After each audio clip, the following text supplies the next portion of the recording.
Nós estamos num bloco maior, um bloco de ensino de Cristo, que é o famoso Sermão do Monte, ou Sermão da Montanha, né? A maior pregação de Jesus que nós temos relatadas nos Evangelhos é esse sermão. Ele está no Evangelho de Mateus, do capítulo 5 até o fim do capítulo 7. Todos esses 3 capítulos é esse sermão proferido por Jesus numa região montanhosa, onde estava diante dele uma multidão de pessoas e os seus discípulos, mais particularmente, sentados em torno dos seus pés para escutar o ensinamento aqui que Jesus está trazendo. Nós estamos numa sessão dentro desse sermão que vai aqui no capítulo 6, dos versos 1 a 18, onde Jesus está tratando sobre como os seus discípulos deveriam realizar as suas práticas religiosas. Jesus ele vai introduzir esse assunto, né, um princípio geral, um princípio regulador, que você encontra no versículo 1 aqui do capítulo 6. E aí depois disso, depois desse princípio, Jesus vai exemplificar, trazer 3 exemplos práticos para reforçar esse princípio geral. Esses 3 exemplos usados por Jesus são considerados as principais práticas religiosas do judaísmo do primeiro século, que é a caridade, a oração e o jejum. Nós já analisamos de maneira completa a questão da caridade, e aí nós começamos a analisar a questão da oração, onde Jesus ele expande o seu ensino sobre oração, trazendo um modelo de oração, né? Uma oração para nos guiar em nossa vida religiosa, em nossa prática religiosa, na prática da oração. Então, Jesus ele combateu orações hipócritas, né? Aquelas orações que só têm um único objetivo, atrair a atenção das pessoas para si mesmo. Então, ele disse no texto que os hipócritas eles procuravam os locais de maior concentração de pessoas para fazer suas orações extensas, longas, para que as pessoas olhassem para eles e vissem naquele homem pessoas religiosas, pessoas piedosas. E Jesus também condena a vã repetição, você estender orações falando frases sem sentido. E aí ele traz um modelo, né? Fez a crítica e agora traz o modelo, né? Como nós devemos orar. E aí eu dividi a exposição desse texto, que é dos versos 9 a 15, que nós temos aqui a famosa oração do Pai Nosso, em 3 pregações diferentes. Na primeira, nós vimos só o que implica chamar o nosso Criador de Pai Nosso. Na segunda, nós vimos que essa oração modelo, ela possui 6 petições e ela pode ser dividida em 2 partes. A primeira parte é composta de 3 petições que são expressões de adoração a Deus. Essas 3 primeiras petições você vai encontrar nos versos 9 e 10, onde Jesus nos mostra que ao nos colocarmos em oração, nós devemos iniciar as nossas orações adorando a Deus. Por que motivo? Ele apresenta adorar a Deus por quem Ele é, adorar a Deus pela redenção e também pela consumação. Já as outras 3 petições dizem respeito às nossas próprias necessidades diante do Pai. E aí nós encontramos essas petições dos versos de 11 a 13, que será aqui o alvo da pregação de hoje, a exposição ficará. Nós vamos encerrar aqui, nós veremos as petições do 11 e 13 e os 2 versículos complementares. Então, meu propósito, irmãos, como eu já disse nas outras 2 oportunidades, com essas pregações em cima deste modelo de oração, conhecida como oração do Pai Nosso, é que você nunca mais repita essa oração da mesma forma. Né? Que nós todos sejamos impactados com a profundidade dessas palavras aqui proferidas pelo Senhor Jesus nessa oração. Então vamos ler aqui os versos de 9 a 15 do capítulo 6 do Evangelho de Mateus. Acompanhe comigo. Portanto, vós orareis assim: Pai nosso que estás no céu, santificado seja o teu nome. Venha o teu reino, faça-se a tua vontade, assim na terra como no céu. O pão nosso de cada dia dá-nos hoje, e perdoa-nos as nossas dívidas, assim como nós temos perdoado aos nossos devedores. E não nos deixeis cair em tentação, mas livra-nos do mal. Porque se perdoardes aos homens as suas ofensas, também vosso Pai Celeste vos perdoará. Se, porém, não perdoardes aos homens, tampouco vosso Pai vos perdoará as vossas ofensas. Vamos orar mais uma vez, irmãos. Querido Pai, bondoso Senhor, nós rendemos graças a Ti. Deus majestoso, maravilhoso, soberano. Deus que enquanto ainda nossos pecadores, o Senhor se revelou a nós e trouxe até nós a palavra de Deus, do qual nós temos aqui aberta nas nossas mãos. Pai, tenha misericórdia de nós e nos ajuda a compreender o texto bíblico.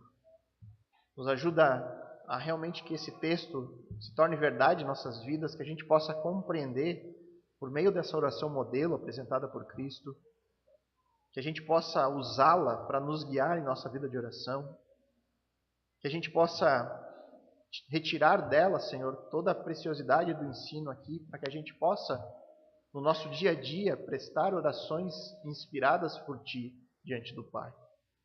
Nos ajuda aqui essa noite, Pai. Nós pedimos com temor, com reverência, Senhor, que o Senhor seja propício a nós aqui. Em nome de Cristo. Amém. Irmãos, no exemplo aqui dado por Jesus sobre como devemos orar, Ele nos orienta a iniciar as nossas orações com expressões de adoração a Deus. E depois disso, Jesus nos mostra que nós podemos fazer petições em relação a nossas próprias necessidades. Essas petições elas foram registradas por Mateus aqui nos versos de 11 a 13. Nesse versículo, Jesus nos orienta a pedirmos por 3 necessidades fundamentais. Orar pelo nosso sustento, orar pelo perdão de Deus e orar por proteção contra o pecado. Esses serão os 3 pontos aqui da pregação de hoje.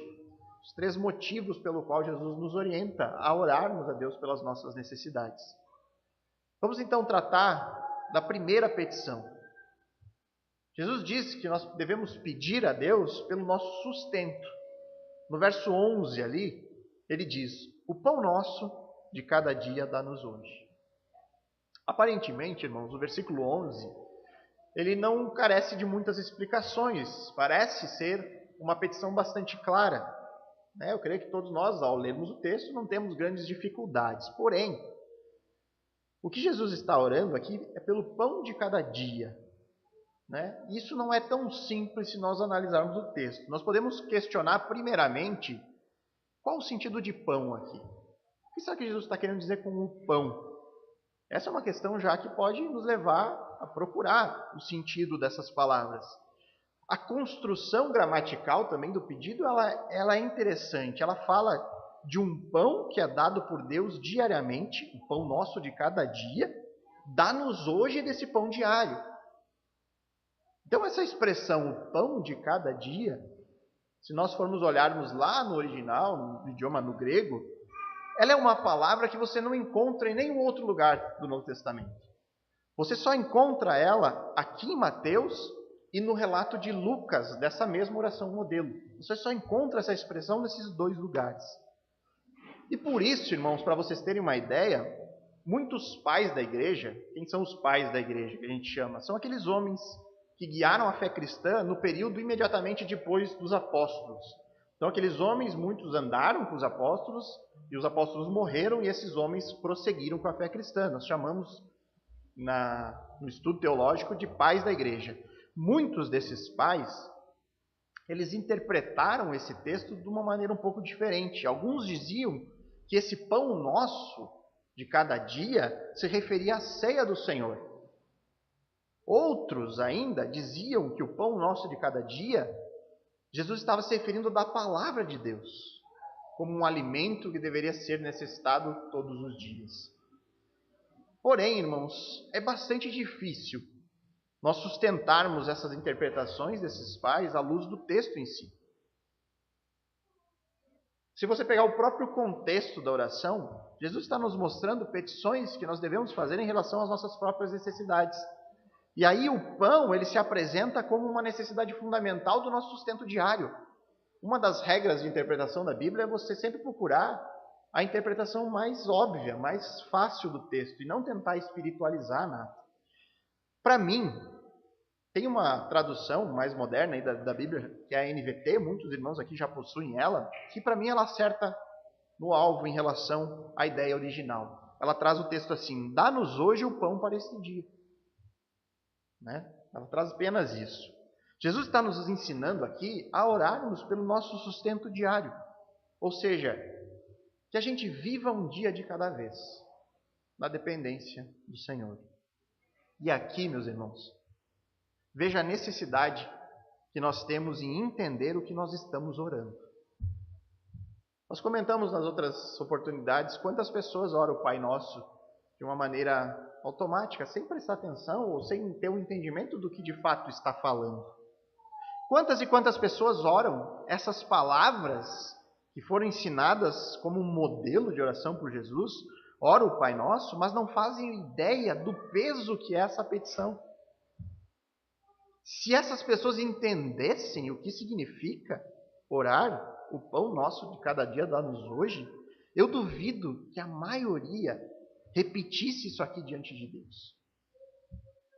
Essa é uma oração, irmãos. Esse é um pedido para que Deus nos leve a uma vida de moderação. Que nos leve uma vida de moderação nas nossas necessidades e até mais do que isso. Esse é um pedido para que Deus me dê apenas o essencial. Me dê apenas o que eu preciso para esse dia. É isso que significa orarmos. O pão nosso de cada dia dá-nos hoje. Você compreende o que significa você pedir para Deus, Senhor, dá apenas o que eu preciso. E me faz isso diariamente.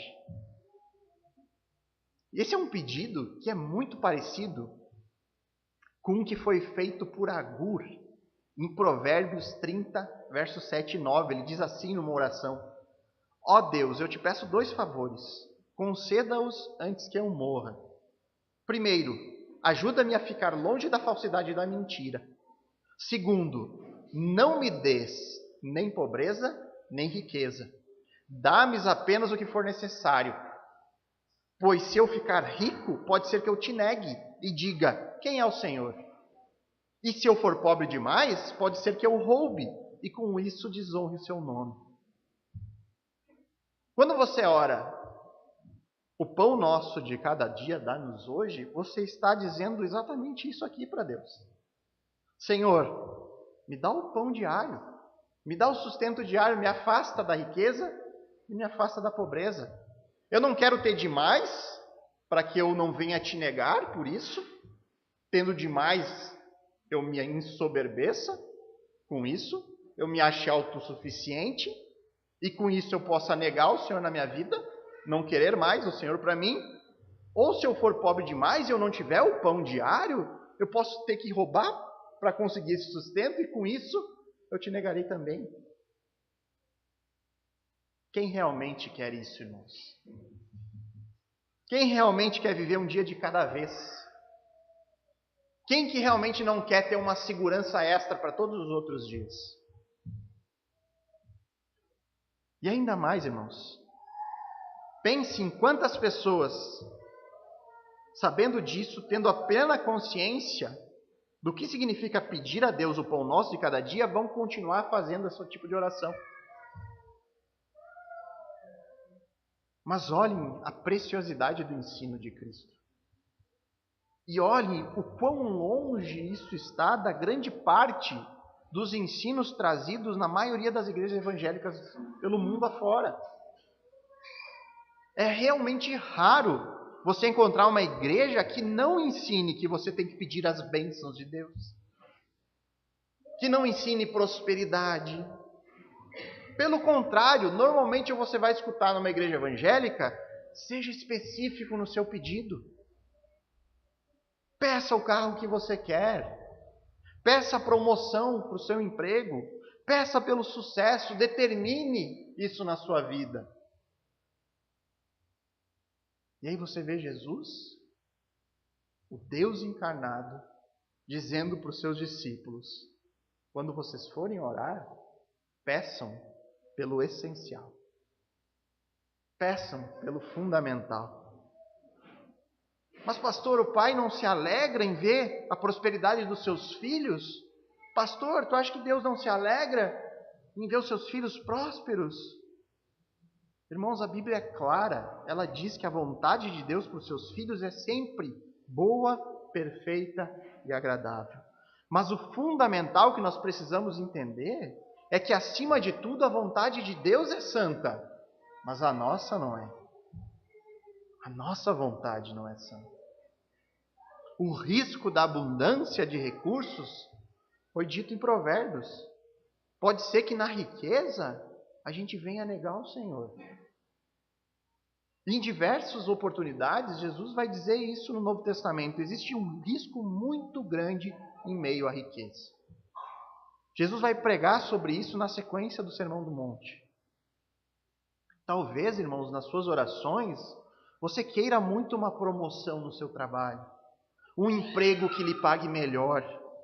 E pode ser que Deus não lhe atenda nesses teus pedidos.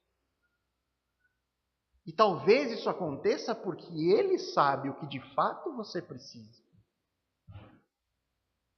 E se você sondar no seu coração, talvez você descubra que o seu desejo por ganhar melhor, ganhar mais, seja unicamente para poder viajar mais, seja para ter mais, para ter uma casa melhor, um carro melhor.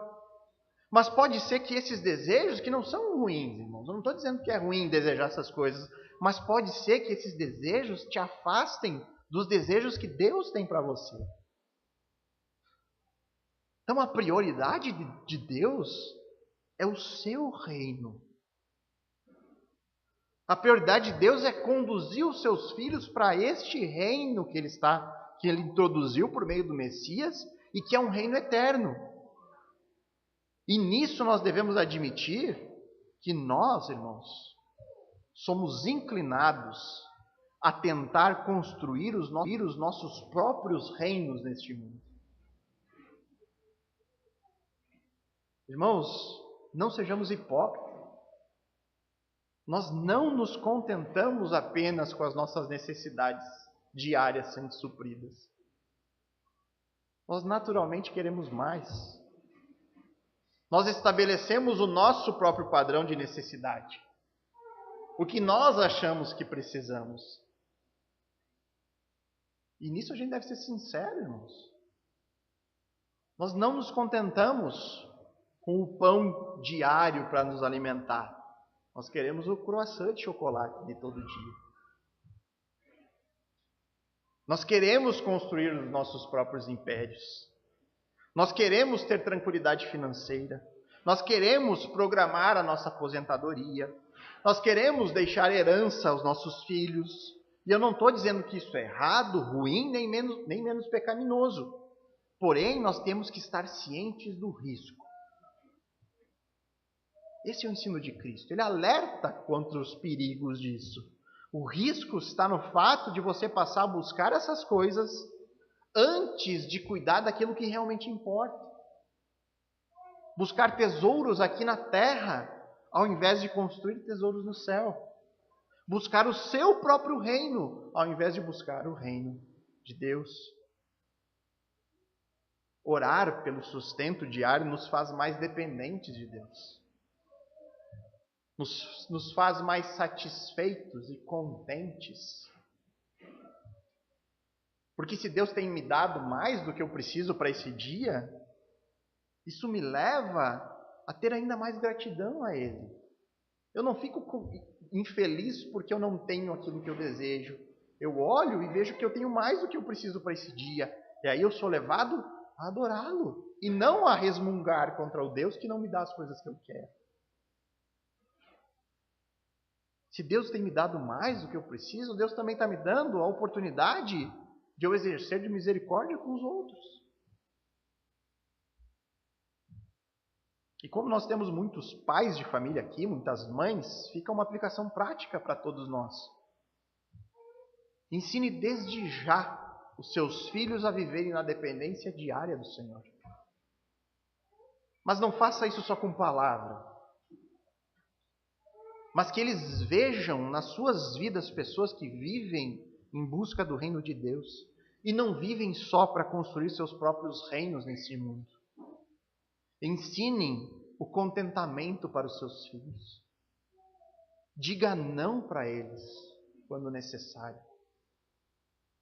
Mostrem o valor das coisas eternas como superior às coisas deste mundo. Ensinem para eles como é depender do Senhor.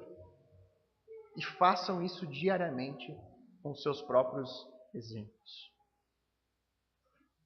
Na oração modelo, ensinada por Jesus a seus discípulos, depois de 3 expressões de adoração a Deus, nós temos a primeira petição em relação às nossas próprias necessidades. E nessa primeira petição, Jesus nos ensina a orar pelo nosso sustento diário. Então isso indica, resumindo, que nós devemos ser moderados em nossos pedidos. Nós devemos buscar contentamento em termos o essencial, porque isso vai evitar o erro de nós buscarmos construir os nossos próprios reinos aqui na terra. E, consequentemente, nós viveremos mais dependentes do Senhor. A segunda petição, em relação às nossas necessidades, é que devemos orar por perdão. Verso 12. E perdoa-nos as nossas dívidas, assim como nós temos perdoado aos nossos devedores. Outra vez nós temos uma petição simples, fácil entendimento. Não é difícil para ninguém repetir essa súplica entendendo o que está sendo dito. Porém, se nós fizermos algumas perguntas para o próprio texto, nós veremos alguma complexidade para compreender isso aqui. Por exemplo, Jesus está aqui, como nós já vimos, nos dando um modelo para a prática da oração. É um modelo que vai nos guiar na nossa vida diária de orar a Deus, né? Tendo em vista isto, por que será que nós devemos pedir perdão todos os dias? Isso é um modelo para que você ore diariamente para Deus. E ele diz que nós devemos pedir perdão a Deus. E por que nós temos que pedir isso diariamente se o sacrifício de Cristo foi suficiente para nos perdoar de todo pecado? Uma segunda pergunta importante. Mateus ele parece sugerir aqui um perdão condicional da parte de Deus. Será que Deus nos perdoa apenas se nós perdoarmos as pessoas que pecaram contra nós? Ele diz ali, perdoa as nossas dívidas assim como nós temos perdoado os nossos devedores. Então vamos analisar com calma aqui o versículo para a gente chegar às conclusões. Primeiro ponto para anotar é que Mateus escolhe o termo dívida para falar sobre o pedido de perdão diante de Deus. É diferente de Lucas 11:4, né, o texto onde Lucas narra essa mesma oração modelo, e Lucas vai dizer assim, que o pedido que a gente deve fazer é perdoa-nos os nossos pecados. E aqui pode surgir outra dúvida, mas Jesus falou o que então? Se Mateus narra a oração modelo de um jeito, né, fala dívida, e Lucas vai dizer que é outro, fala de pecado. Né? Qual das duas? O que será que Jesus realmente falou lá no sermão? E aqui, irmãos, nós temos que lembrar que Jesus ele pregou esse sermão em aramaico, uma outra língua. Né? Posteriormente, os apóstolos, essas pessoas que andaram com Jesus, ou pessoas ligadas aos apóstolos, que é o caso de Lucas. Lucas não estava presente aqui no sermão, mas ele escutou dos apóstolos aquilo que Jesus havia pregado. Esses homens, eles transcreveram o que Jesus falou em outra língua. Então, esses homens ouviram em aramaico e os apóstolos, eles escrevem, e Lucas aqui, no caso, ele vai escrever em grego. Então, é normal que eles pudessem escolher palavras diferentes para fazer essa tradução aqui para a Bíblia. Porém, nós não podemos esquecer que todas as palavras escritas no cânon do Novo Testamento, elas tiveram a supervisão do Espírito Santo. É isso que nós chamamos da inspiração. Então, o que nós temos tanto em Mateus quanto Lucas, por mais que ele use termos diferentes, ambos são completamente verdade, porque ambos os textos são a própria palavra de Deus. Então, a questão é que ambos eles trazem o arrependimento, o pedido de perdão de pecados diante de Deus como um exercício contínuo, algo que nós devemos fazer diariamente. E por que isso deve ser feito? Tendo em vista que o sacrifício de Jesus foi suficiente para nos perdoar de todo pecado. Porque mesmo crentes, mesmo que nós tenhamos depositado a nossa fé em Cristo, nós não nos tornamos perfeitos de uma hora para outra. Nós não ficamos sem nenhum pecado por conta disso. Nós sabemos que diariamente nós ainda vamos pecar contra o Senhor. Então, diariamente nós precisamos praticar o exercício do arrependimento. Diariamente você precisa reconhecer a sua condição espiritual. Portanto, toda vez que você se colocar diante de Deus em oração, uma parte importante da sua oração é confissão de pecados. Você precisa na sua oração diária, demonstrar o seu arrependimento por meio de um pedido de perdão diante de Deus. O nosso perdão já foi estabelecido de uma vez por todas na morte de Cristo. Cristo perdoou dos pecados passados, presentes e futuros. Nós não precisamos acrescentar mais nada nisso. Nós nem podemos acrescentar qualquer coisa na obra de Cristo. O que acontece é que nós precisamos aplicar de maneira diária esse perdão para nossas vidas. Diariamente, por meio do arrependimento, da súplica, e isso acontece porque nós pecamos diariamente, nós temos que diariamente pedir perdão e aplicar a obra de Cristo a nós. E isso é um exercício diário. Agora vamos tratar a questão da condicional presente no texto. E perdoa as nossas dívidas assim como nós temos perdoado aos nossos devedores.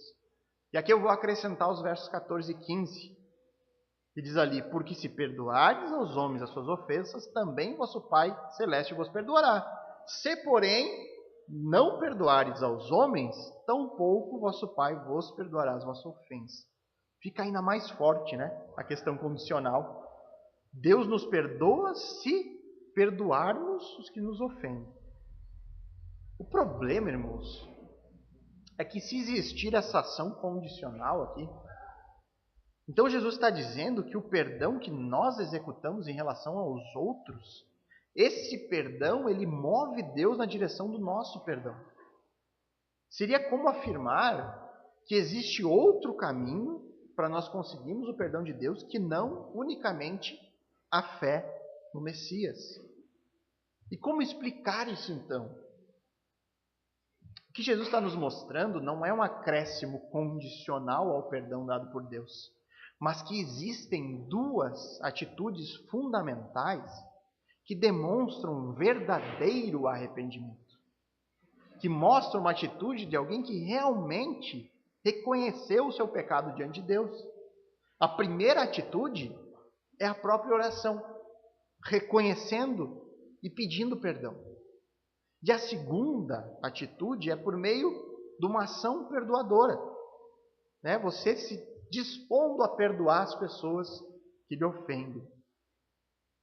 É como se Jesus dissesse: olha, se vocês orarem para mim e só falarem pedindo perdão, isso não significa que é uma confissão verdadeira. Só falar não indica que de fato o seu coração entendeu isso e você de fato está arrependido. Para deixar isso bem claro, vamos ler outro texto aqui de Mateus, onde Jesus ele vai tratar sobre isso. Abram em Mateus 18, verso 23 a 35, a parábola do credor incompassivo. Mateus 18, versos 23 a 35.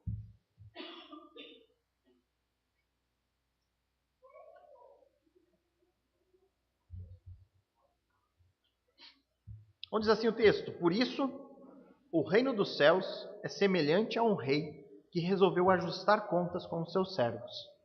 E passando a fazê-lo, trouxeram-lhe um que lhe devia 10.000 talentos. Então, só para ter uma ideia, cada talento aqui é a ideia de um dia de trabalho. Então, esse servo devia 10.000 dias de trabalho. Não tendo ele, porém, como pagar, ordenou o Senhor que fosse vendido ele, a mulher, os filhos e tudo quanto possuía, e que a dívida fosse paga.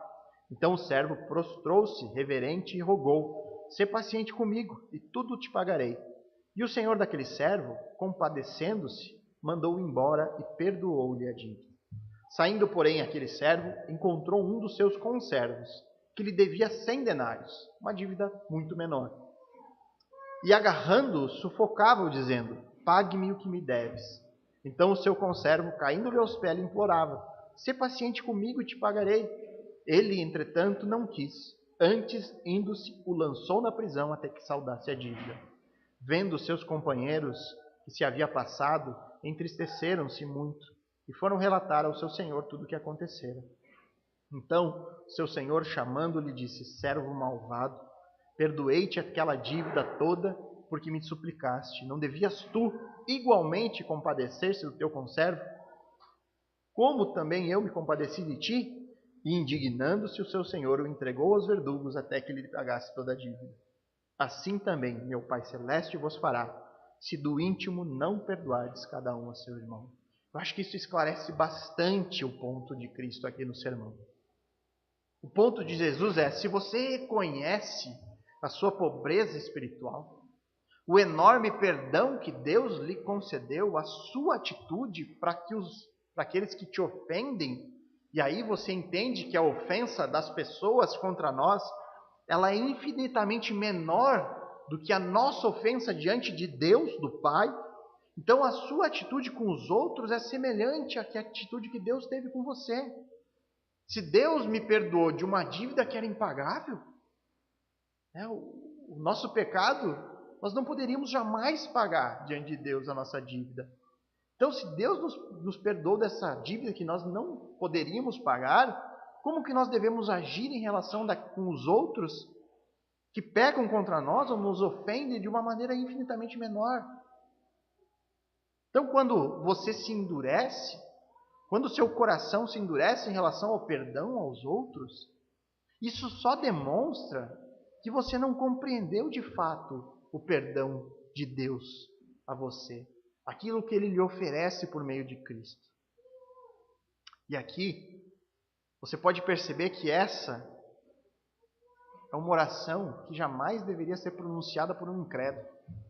O incrédulo jamais deveria orar o Pai Nosso. Só alguém que realmente se compromete com Cristo deveria fazer essa oração. Por quê? Porque muitas pessoas que repetem, elas não são de fato discípulas de Cristo. E Jesus está ensinando uma oração para os seus seguidores. É um modelo de oração para os seus discípulos. Então, somente alguém que se compromete com Cristo, que se compromete com o reino dos céus, é que pode entender essa realidade transitória e passageira dessa vida. E aí assim pedir, Pai, me dá o sustento do dia. Eu não quero mais do que eu preciso para hoje, porque eu entendo que isso aqui é passageiro. Eu quero o reino do céu. Da mesma forma que só alguém que reconhece o perdão de Deus para a sua vida pode condicionar o seu próprio perdão. Você está condicionando para Deus a maneira como eu ajo para as pessoas, me trate da mesma forma. Pare para pensar. Quantas pessoas no mundo repetem essas palavras do Pai Nosso? Mas no íntimo, elas desejam prosperidade, não o pão diário. No íntimo, elas falam essas palavras pedindo perdão para Deus diante dos pecados, mas interiormente o seu coração está cheio de ira e de rancor com muitas pessoas. Mas mesmo com um coração que não perdoa ninguém, ela ainda tem coragem de dizer para Deus, Deus, age comigo da maneira como eu tenho agido com os outros. Olha a insanidade disso. Uma pessoa que vive buscando vingança, que vive buscando mal para os outros, ora o Pai Nosso. Ela está orando, Senhor, age comigo como eu faço com os outros. É como dizer, Senhor, finge que me perdoa da mesma forma que eu finjo que eu perdoo os outros. Porque quando a Bíblia fala de perdão, irmãos, o perdão bíblico é muito diferente de dizer, eu te perdoo, mas eu jamais vou esquecer o que você fez por mim.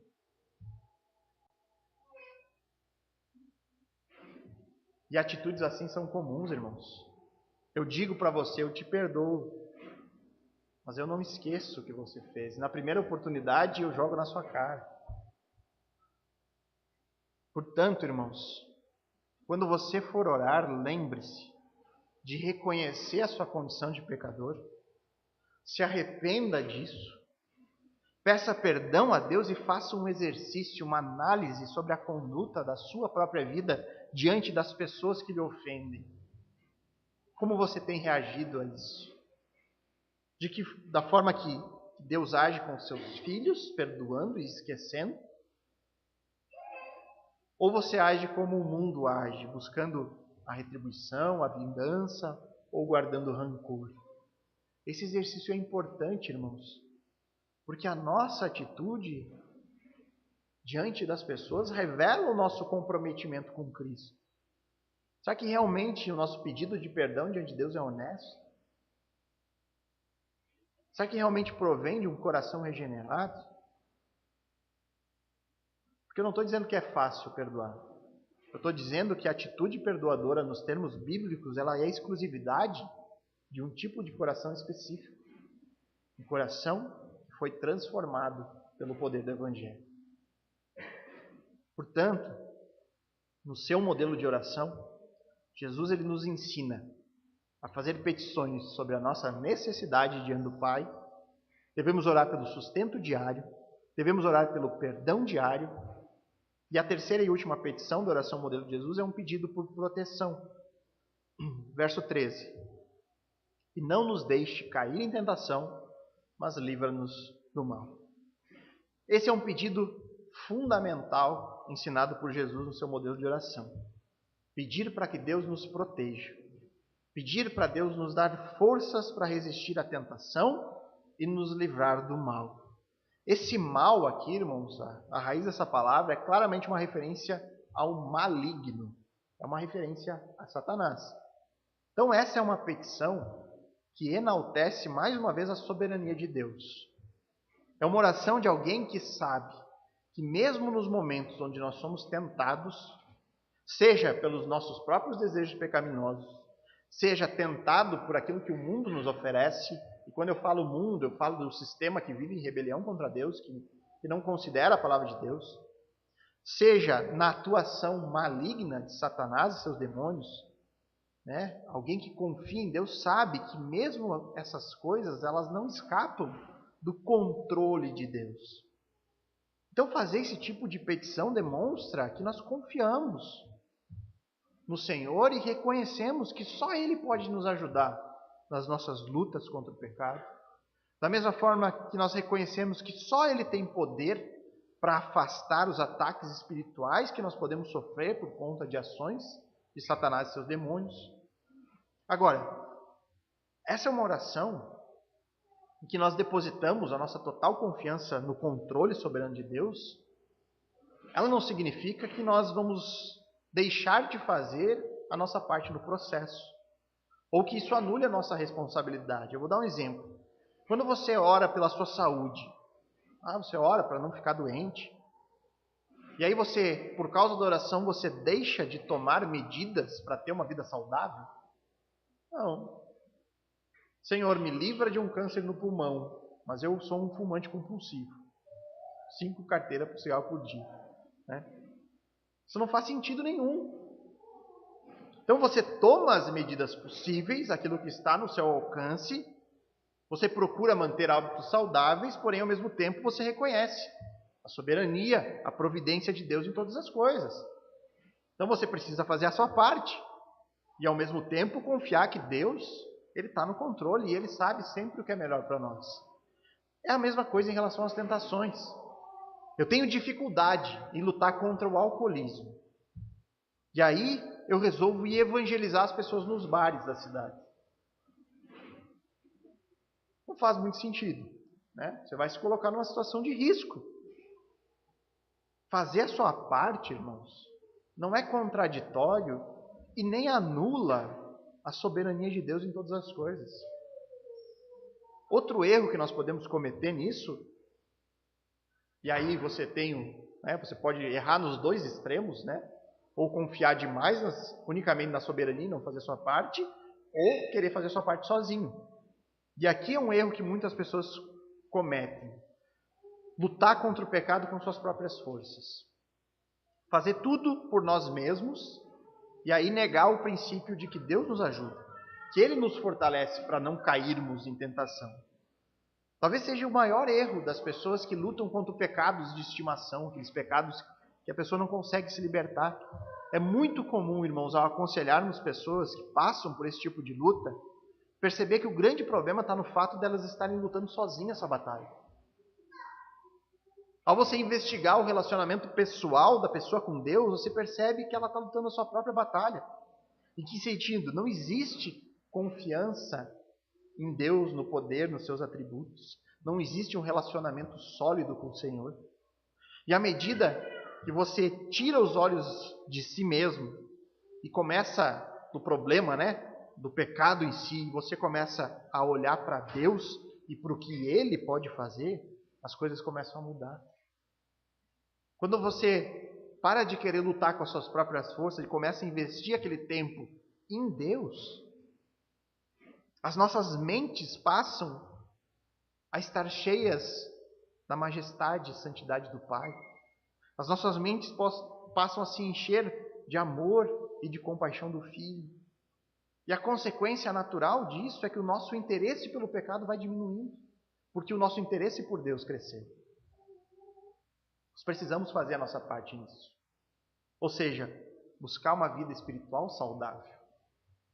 Você precisa, como diz Paulo em Romanos 12:2, não pensar como o mundo pensa, mas renovar sua forma de pensar por meio da palavra. Você precisa crer, você precisa se envolver. Se envolva na vida da igreja. Procure estar presente nas atividades promovidas por ela. Então a igreja é um dos meios que Deus usa para trabalhar a vida dos seus filhos. É um dos meios de crescer no seu relacionamento com o Pai. E além disso, ore muito. Jesus ele diz para os seus discípulos, na noite que ele foi traído, Mateus vai relatar isso no capítulo 26, verso 41. Vigiai e orai, para que não entreis em tentação. Então Jesus diz, vigie e ore. As duas partes bem expostas aqui. Devemos fazer tudo o que está ao nosso alcance. Vigiar. Lembre-se, algo que Jesus acabou de ensinar aqui no Sermão do Monte, no capítulo 5, 29. Se o teu olho direito te faz tropeçar, arranca-o, lança-o de ti. Porque convém que se perca um dos membros e não seja todo o seu corpo lançado no inferno. E nós vimos esse texto e nós, nossa, isso é forte. Isso soa pesado, é grave. Mas é grave porque o pecado é grave. Jesus não está dizendo que nós literalmente devemos arrancar partes do nosso corpo. Ele diz que cortar o olho é algo drástico. O que Jesus está ensinando é que, se necessário, uma medida drástica deve ser tomada para evitar o pecado. Mas sem esquecer jamais da soberania de Deus. Devemos pedir em oração, não nos deixe cair em tentação, nos livra do mal. Devemos sempre buscar esse equilíbrio entre as duas verdades bíblicas. Devemos fazer tudo o que está ao nosso alcance. Mas devemos orar como se tudo dependesse apenas de Deus. Essa outra parte aqui da oração do Pai Nosso, onde Jesus ora para que Deus nos livre do maligno, é outra aplicação pertinente aos nossos dias. Principalmente pela grande ênfase que é dada para Satanás e seus demônios no contexto evangélico. Essa ênfase é tão grande, irmãos, e é exagerada, que gera a impressão em muitas pessoas que frequentam igrejas evangélicas, e essas igrejas por si só não se aprofundam teologicamente, elas não procuram estudar o texto bíblico e, consequentemente, não estimulam as pessoas a isso. Você vê que as pessoas elas não têm o estímulo de estudar a palavra de Deus. Essas igrejas transmitem a ideia de que esses seres espirituais malignos, eles agem por conta própria. E pior ainda, que nós, e aqui quando eu falo nós, entendam, os pastores ou os irmãos mais espirituais, eles possuem poder e dons para repreender e expulsar esses seres. Leia o livro de Jó. Você vai ver lá, Satanás e o seu exército, ele não faz nada sem a permissão do Pai. Eles não podem fazer nada se Deus não permitir. Se nós buscamos a Deus em nossas vidas, se nós dependermos da sua força, não da nossa própria força, nós não precisamos temer esses seres do mal. Porque Deus, Ele governa e Ele limita a atuação de todos eles. Como dizia Martinho Lutero, o diabo é o diabo de Deus. Irmãos, imagine se os demônios eles tivessem condições de fazer o que eles bem entendessem. Eles estariam possuindo todo mundo, jogando as pessoas contra os carros, jogando as pessoas das sacadas dos prédios. Estariam matando todo mundo. Não faz sentido, irmãos. A Bíblia mostra claramente os demônios se submetendo à majestade do Filho. Você vê em Jó Satanás se apresentando diante de Deus e Deus restringindo: até aqui tu vai, mais do que isso você não pode. E ele respeita as ordens do Pai. Então, ao invés de ficar dando moral para demônio, vamos dar moral para Deus. Ao invés de gastar tempo em culto, fazendo campanhas de libertação, vamos fazer campanha da Bíblia, vamos aprender a estudar as Escrituras e não cair nesses erros. E uma palavrinha final sobre aqui essa doxologia, né, o finalzinho, essa parte final de glorificação a Deus que você encontra no verso 13, onde na sua Bíblia pode aparecer em colchetes, algumas vai ter uma notinha de rodapé sobre esse texto. Pode ser que a sua Bíblia omita esse texto, eu aqui não li, né? Quando eu fiz a leitura do texto eu não li esse trecho, onde diz: pois teu é o reino, o poder e a glória para sempre. Amém. Como eu já falei na primeira parte da exposição desse texto, existem muitas evidências de que esse trecho não faz parte do texto original de Mateus. Ele é um acréscimo ao texto original que foi realizado por algum copista. Alguém que fez a cópia acrescentou. Irmãos, é inegavelmente que essa doxologia ela é profunda teologicamente. Ela não contradiz nada do que foi dito por Jesus aqui nessa oração modelo, né? E ela tem ensinamentos profundos. E aí talvez fique a dúvida: mas por que então não expor esse texto? Se ela não contradiz, se ela é profunda teologicamente. E para responder a isso, irmãos, eu vou usar uma afirmação feita por um teólogo. Ele diz assim: com certeza é mais importante saber o que a Bíblia realmente contém e o sentido real dela, do que se agarrar a algo que não está realmente na Bíblia, apenas porque isso agrada ao nosso gosto ou porque possui alguma associação preciosa para nós. E eu concordo, irmãos, eu prefiro não expor um texto onde existam tantas evidências dizendo que ele não fazia parte do texto original. O meu objetivo como pastor é sempre expor a palavra de Deus e unicamente a ela. Então, se eu tenho dúvida de que isso realmente saiu da pena da supervisão do Espírito Santo, eu não vou expor um texto que eu tenha essa dúvida. Então, nós encerramos aqui, irmãos, esse maravilhoso texto da palavra de Deus, esse modelo de oração ensinada por Jesus Cristo. Então, recapitulando, nós temos as 3 petições vistas hoje aqui em relação a nós mesmos, as nossas necessidades diante do Pai. Jesus nos ensinou que nós devemos orar pedindo pelo sustento diário, devemos orar pedindo pelo perdão diário e, por fim, devemos orar pela proteção diária para que não pecamos. E eu gostaria de encerrar orando o Pai Nosso de uma maneira consciente, agora entendendo tudo o que está sendo dito aqui. Mas antes disso eu queria deixar um alerta. Pense muito bem antes de concordar com essa oração. Pense se realmente você quer dizer amém ao fim dela. Tome muito cuidado a tudo que implica orarmos o Pai Nosso. Tendo dito isso, vamos orar, irmãos. Oremos assim: Pai nosso, que estás no céu, santificado seja o teu nome. Pai, como é maravilhoso saber que Tu és o Criador de todas as coisas. Como é maravilhoso saber que Tu é um Deus pessoal e que se deseja relacionar conosco de maneira pessoal. Maravilhoso também é sabermos que Tu és totalmente diferente de nós, santo, incomparável, majestade nas alturas, soberano, todo-poderoso, onipresente, acessível a todo tempo e em todo lugar. Um Pai que ama os seus filhos e que está sempre disposto a ouvir o seu clamor. Venha o Teu reino, Pai. Que o Teu reino venha sobre nós, sobre os nossos corações. Que esse reino se estenda sobre os corações humanos. Nós Te louvamos pela salvação providenciada pela Tua graça. Te louvamos pela redenção encontrada no sangue de Cristo. Maravilhosa graça é essa, Senhor. Faça-te a Tua vontade, assim na terra como no céu. Que haja entre nós o ardente desejo pela consumação. que o nosso coração deseje o Teu retorno, que a gente anseie pelo dia em que nós encontraremos o nosso Redentor, o dia em que nós poderemos abraçar o Senhor Jesus Cristo. Pai, que a Tua vontade revelada a nós seja consumada aqui na terra, da mesma forma como ela já ocorre no céu. Nós Te adoramos, Pai, por quem Tu és. Te adoramos pela redenção, Te adoramos pela certeza da consumação. E permita-nos colocar diante de Ti também as nossas próprias necessidades.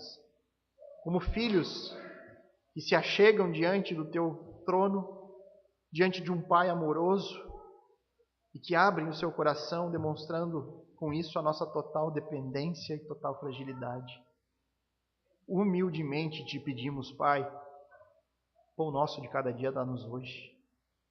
Nos sustenta diariamente, nos ensina a sermos moderados, nos ensina a termos contentamento, que sejamos sempre dependentes de Ti e que jamais a gente lute para ter os nossos próprios reinos, mas unicamente que a gente lute pelo reino dos céus, um reino que é eterno, onde o seu valor jamais perde.